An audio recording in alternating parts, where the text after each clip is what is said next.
മറ്റുള്ള മതങ്ങളുടെ ആഘോഷങ്ങളിലേക്ക് പോകരുതേ, മറ്റുള്ള ആദർശങ്ങളിലേക്ക് മുസ്ലിമേ നീ പോകരുതേ.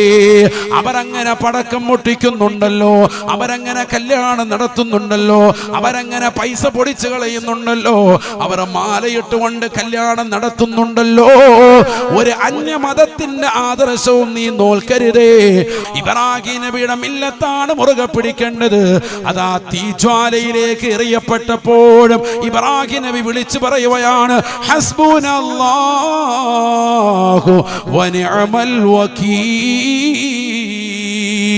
അല്ലാഹു മതി നമുക്ക് പരമേൽപ്പിക്കാൻ ഏറ്റവും ബന്ധപ്പെട്ടവൻ അല്ലാഹുവാണ്, അല്ലാഹുവാണ്. ഇത് പറയാൻ കഴിയുന്നവനാകണം മുസ്ലിം, ഇത് പറഞ്ഞവനാണ് മുസ്ലിം. ഇത് പറഞ്ഞുകൊണ്ടാണ് അംബിയാ മുർസലീങ്ങൾ പോയിട്ടുള്ളത്.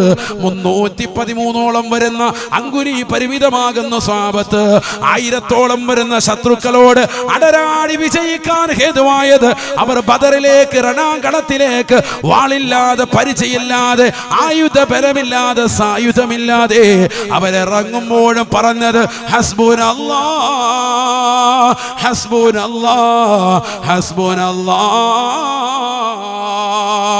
ലോകത്താരുടെയും സഹായം ഞങ്ങൾക്ക് വേണ്ടടോ, വാളുകൾ ഞങ്ങൾക്ക് വേണ്ടടോ, പരിചകൾ ഞങ്ങൾക്ക് വേണ്ടടോ.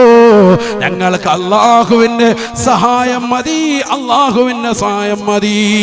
ഹസ്ബുനല്ലാഹ്, ഹസ്ബുനല്ലാഹ്, ഹസ്ബുനല്ലാഹ്. അല്ലാഹുവിനോട് പരിപൂർണമായ തവക്കുലാക്കി ജീവിക്കാൻ മുസ്ലിമേ നമുക്ക് സാധിക്കുമോ?